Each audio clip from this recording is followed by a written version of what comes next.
तो फिर सवाल जवाब नहीं सकता है, मुझे उसमें फायदा हो। आपने सारे प्रश्न पूछे, सारे के सारे महत्वपूर्ण प्रश्न हैं। मैं इन सारे प्रश्नों को एक एक करके लेता हूं। सबसे पहले लेवल 1 में 2 स्टेज एग्जाम क्यों? 1,25,00,000 के आसपास स्टूडेंट्स ने अप्लाई किया है। इतनी बड़ी संख्या में देश भर में अगर रिक्रूटमेंट करना है तो आपको एक लेवल के एग्जाम से, सिंगल एग्जाम से करना बहुत मुश्किल है। फिर भी हम इसको री एग्जामिन करेंगे। इतनी बड़ी संख्या में 1,25,00,000 कैंडिडेट्स अगर हो तो कैसे उनको एक साथ सेम तरीके से same level of hardness of question की, ये सब करना अति डिफिकल्ट। आप सब इस प्रक्रिया से गुजर चुके हो, आप भी समझते होंगे। इसलिए इसके दो, एक प्रीलिम एग्जाम और उसके बाद में एक कंप्यूटर बेस्ड टेस्ट 2 इस तरह से करके किया गया। वो नोटिस में लिखा गया था कि अगर जरूरत पड़ी, अगर परिस्थिति हुई तो उसके 2 लेवल किए जाएंगे। पहला ये। दूसरा, आपका प्रश्न कि 10+2 में ग्रेजुएट्स को कैसे अलाउ करें। देखिए, किसी भी एग्जाम में मिनिमम क्वालिफिकेशन का स्टैंडर्ड होता है, मैक्सिमम क्वालिफिकेशन का नहीं होता है कभी भी। ये कानूनन कॉन्स्टिट्यूशनल व्यवस्था में हम लोग काम कर रहे हैं। कॉन्स्टिट्यूशनल व्यवस्था के हिसाब से हम मिनिमम प्रिस्क्राइब कर सकते हैं, मैक्सिमम प्रिस्क्राइब नहीं कर सकते। तो 10+2 के लिए जो क्वालिफिकेशन वाला स्केल है, उसमें अगर ग्रेजुएट बैठे हैं तो उसको रोकने का हमें कोई अधिकार नहीं है, किसी को कोई अधिकार नहीं है। अगर कोई नया इसके बारे में कोई नया न्यायपालिका की तरफ से कोई चीज आती तो अलग बात है, लेकिन हमारे पास कोई अधिकार नहीं है इसका। दूसरा विषय था ये। तीसरा विषय आपने रखा समय का। देखिए, शुरू में इसके लिए जो इस एग्जाम को कंडक्ट करने के लिए एप्लीकेशंस आई, दोनों के दोनों एग्जाम्स में 1 करोड़ से ज्यादा एप्लीकेशंस आई। 1 करोड़ से एप्लीकेशन ज्यादा आई तो जो एग्जामिनेशन कंडक्ट करने के लिए एजेंसी हमको हायर करनी थी, उसको हायर करने में टाइम लगा, 6 महीने से ज्यादा लगा। नेचुरली इतनी बड़ी संख्या में अगर एग्जाम करना है देश में तो अपने आप में वो एक बहुत बड़ा चैलेंज है। It's a Himalayan task, it's a huge task, it's a very very big challenging task. तो एजेंसी को सेलेक्ट किया गया। सेलेक्ट करते करते कोरोना आ गया। कोरोना के फेज में देरी हुई, लेकिन फिर भी डिस्पाइट कोरोना तुरंत दिसंबर 2020 में एग्जाम की प्रोसेस चालू हुई। एग्जाम की प्रोसेस चालू हुई और despite second wave of corona फिर भी एग्जाम किया गया with all the precautions, all the safety things करके इसको लाए। जो दूसरा वाला ग्रुप बी का एग्जाम है उसमें कैट में चले गए थे बच्चे, क्योंकि करीब 5 लाख के आसपास एप्लीकेशन ऐसी थी जिसमें फोटोग्राफ प्रॉपरली मैच नहीं हो रहा था। तो नेचुरली अगर एप्लीकेशन में फोटोग्राफ मैच नहीं हो तो उसको आप एग्जाम में कैसे लोगे, तो वो विषय आया था। तो उस विषय के कारण लोग कैट में गए थे। एडमिनिस्ट्रेटिव ट्रिब्यूनल ने जैसे ही उसका समाधान किया, फैसला किया, उसके फैसले के तुरंत बाद में हम लोगों ने एग्जाम के प्रोसेस को आगे किया। कोई उसमें देरी नहीं की।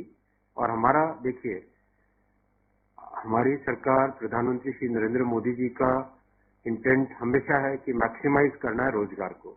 इसीलिए आप देखिए, इतनी बड़ी संख्या में, यानी रेलवे में 1,40,000 टोटल, 1,05,000 ग्रुप डी की कैटेगरी में, लेवल 1 की कैटेगरी में, और लेवल 2 से लेवल 6 की कैटेगरी में 35,000 कैंडिडेट वैकेंसीज। 1,40,000 की वैकेंसीज लाना कोई छोटी बात नहीं है, बहुत बड़ी बात है।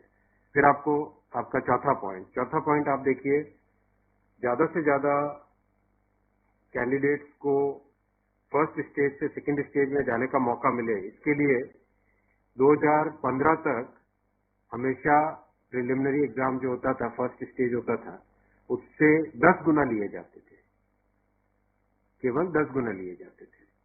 2015 के बाद में पहले ही संख्या बढ़ा के 15 गुना कर दी गई, जिससे कि ज्यादा से ज्यादा कैंडिडेट्स को मेन एग्जाम के लिए जाने का मौका मिले। और 2019 में इस संख्या को 20 गुना किया गया, ताकि ज्यादा से ज्यादा लोगों को अवसर मिले, ज्यादा से ज्यादा लोगों, क्योंकि फर्स्ट स्टेज जो प्रिलिमिनरी एग्जाम इतना बड़ा नंबर है कि उस नंबर में हो सकता है कुछ बाय चांस उस दिन तबीयत ठीक नहीं हो, कोई दूसरा कारण हो, समय पे पहुंच नहीं पाए, कोई भी कारण से मिस कर गया, तो मैक्सिमम लोगों को हमें चांस देने का इंटेंट है। इसी इंटेंट के कारण 20 गुना किया गया। जो 10 गुना था 2015 से पहले उसको 20 गुना किया गया 2019 में। तो ये प्रो स्टूडेंट्स, प्रो कैंडिडेट्स वाली अप्रोच है हमारी, और हमारी इंटेंट एकदम नेक नियति से काम कर रहे हैं, सच्चाई से काम कर रहे हैं। देखिए, कोई भी कहीं भी एक भी जगह से कहीं कोई पेपर लीक होने की बात नहीं है, कहीं पे कोई एग्जाम के मैनिपुलेशन की बात नहीं है। जो आज सिर्फ मुद्दा है, मुद्दा सिर्फ इतना है कि शॉर्टलिस्ट कैंडिडेट्स कितने किए जाए, यही मुद्दा है। इस मुद्दे को सॉल्व करेंगे, इसको भी हम बहुत सेंसिटिवली सॉल्व करेंगे। हमारे लिए छात्र हमारे साथी हैं, हमारे भाई हैं, हमारी बहनें हैं जो एग्जाम दे रहे हैं, तो हमारे लिए बहुत इंपॉर्टेंट है, हम इसको बहुत सेंसिटिवली हैंडल करेंगे। सर, रात को आपने देखा, अगर तस्वीरें दिखाई हो हॉस्टल में, मैं आपको इतना बताना चाहूंगा कि जो लोग किसी भी अपनी खुद की संपत्ति को अगर जलाते हैं, खुद की संपत्ति पे अगर अटैक करते हैं, उसको डिस्ट्रॉय करने की कोशिश करते हैं, तो उसमें जो प्रक्रिया पुलिस की होती है वो होनी, अगर हुई है, मेरी बात आप इसमें स्पष्ट रखिए कि मैं छात्रों को कह रहा हूं कि आपकी संपत्ति है, आप अपनी संपत्ति को जलाने के लिए क्यों बाहर निकले। और हम आपकी बात को शुरू से सुन रहे हैं। जिस दिन आपने पहले पॉइंट रखा, उसी दिन हमने तुरंत इसका, जैसे ही दूसरे दिन ही मेरे नजर में आ गई थी बात ये, और दूसरे दिन मैंने तुरंत सारा ये टेबल मंगवाया कि आप मुझे एग्जैक्ट बताओ हर एक लेवल पे क्या वैकेंसी है, और हर एक लेवल पे एग्जैक्ट, जैसे लेवल 2 पे 5663, उसकी जगह 1,13,000, कितने गुने? 20 गुने। लेवल 3 पे 4,940, उसके अगेंस्ट कितने शॉर्टलिस्टेड? 98,833, 20 गुने। तो जो नोटिस के अंदर जो प्रक्रिया एग्जैक्टली उसके हिसाब से किया है, हर एक पे level 2, level 3, level 4, level 5, level 6, हर एक पे एग्जैक्टली 20 टाइम्स किया गया है। इश्यू वो नहीं, इश्यू डुप्लीकेट नहीं, इश्यू यूनिक वाली बात आ गई। अब वो मुद्दा उनका है, क्योंकि इसलिए मुद्दा आ रहा है कि जिन लोगों ने तैयारी कर ली है उनको लगता है कि हमें एक बार और चांस मिल जाए, इसलिए हम इसको बहुत सेंसिटिवली हैंडल करेंगे।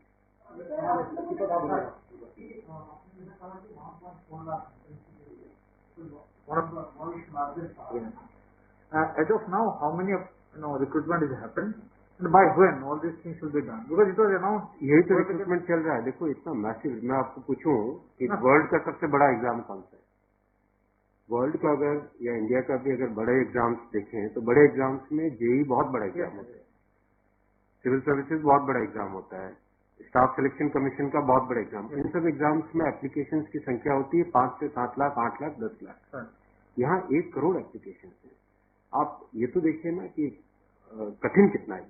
1 करोड़ एप्लीकेशन, 1.25 करोड़ एप्लीकेशन, 1 करोड़ 25 लाख, 1 करोड़ 35 लाख, उसमें समय लगता है। But this is something government was aware in a country where there is so much of unemployment, and there will be vacancy like this. इसीलिए तो टाइम तो इतना लगेगा ही। अगर आपको इस एग्जाम को ढंग से करना है, इतना टाइम लगेगा, चाहे कोई करे। और उसके बाद भी आज देखा कि गया से आरकेमी की तस्वीरें आ रही हैं, क्या ये कन्वे नहीं हो पा रहा है? कहाँ पर ये लैक ऑफ कम्युनिकेशन आपको लग रहा है, या मैटर पॉलिटिसाइज हो चुका है? नहीं, कुछ लोग इसका गलत फायदा उठा रहे हैं, और मैं उनसे भी निवेदन करूंगा कि छात्रों को भ्रमित न करें, कोई गलत इसका उपयोग न करें। ये छात्रों का मामला है, ये देश का मामला है, इसको हमें सेंसिटिवली हैंडल करना चाहिए, और इसमें हर तरीके से संवेदनशीलता के साथ इस मामले को लेना चाहिए। सर, कुछ छात्रों के ऊपर FIR भी दर्ज की है, कुछ पुलिस से छवि रहती है, अभी के समय खबरें आ रही हैं। आप खबरों की जांच करिए। देखो, जो पुलिस की प्रक्रिया है वो अलग चीज है। मैं अभी मुद्दा है, जो उस मुद्दे को कैसे सॉल्व करें उस पर सोचना चाहिए, हमें फॉरवर्ड लुकिंग होना पड़ेगा। इंडियन राज्यों में हिंसा की खबरें या फिर जो रेल रोकने का जो मूवमेंट चल रहा है, ट्रैक पे स्टूडेंट बैठे हैं, क्या उन राज्यों के मुख्यमंत्री से आपकी बात हुई है, और क्या कुछ आप लोग की संदर्भ में की? बिल्कुल, सब जगह लॉ एंड ऑर्डर स्टेट का जो रोल होता है, राज्यों के मुख्यमंत्रियों ने भी बहुत संवेदनशीलता के साथ काम किया है, और हम भी कॉन्स्टेंटली टच में हैं, कंटिन्यूसली टच में हैं। और जो आज कमेटी की बात भी सबके पास जा चुकी है ऑलरेडी, और मेरे ख्याल से ज्यादातर जगह से स्टूडेंट्स ने इस विषय को स्वीकार भी किया है।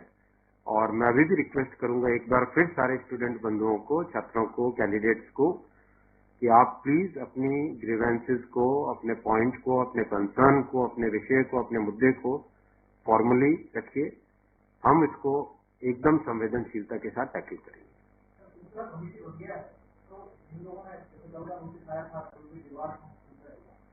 that also be considered because they did not know that this is going to happen? नहीं, देखो कमिटी एक बहुत ही सीनियर ऑफिसर्स की है और ये कमिटी हर चीज को, जितने भी मुद्दे इसमें आएंगे और हर एक मुद्दे को जल्दी से जल्दी, इसमें कमिटी का टाइम लिमिट भी दिया है। कितना टाइम दिया हमने टाइम लिमिट? जी कमेटी की रिपोर्ट आने का क्या मतलब जल्दी से जल्दी हमारा एम है कि इस मुद्दे को बिल्कुल भी डिले न करके जल्दी से जल्दी सॉल्व करें। 16/2 तक सारे के सारे कैंडिडेट्स अपने कंसर्न सबमिट कर सकते हैं। 3 वीक्स टाइम दिया, I think that's a reasonable time, इससे ज्यादा टाइम देने की जरूरत नहीं है। और कमिटी अपना सारे कंसर्न को एग्जामिन करके रिकमेंडेशंस देने का टाइम 4 मार्च दिया गया। तो कोशिश करेंगे उससे पहले अगर हो जाए, 4 मार्च से भी पहले अगर हो जाए। डिपेंड करेगा कि कितने रिप्रेजेंटेशंस आते हैं और मोटे मोटे मुद्दे तो अभी आ चुके हैं पब्लिक में सबके, इसलिए मुझे नहीं लगता है कि इसमें बहुत ज्यादा टाइम लगेगा।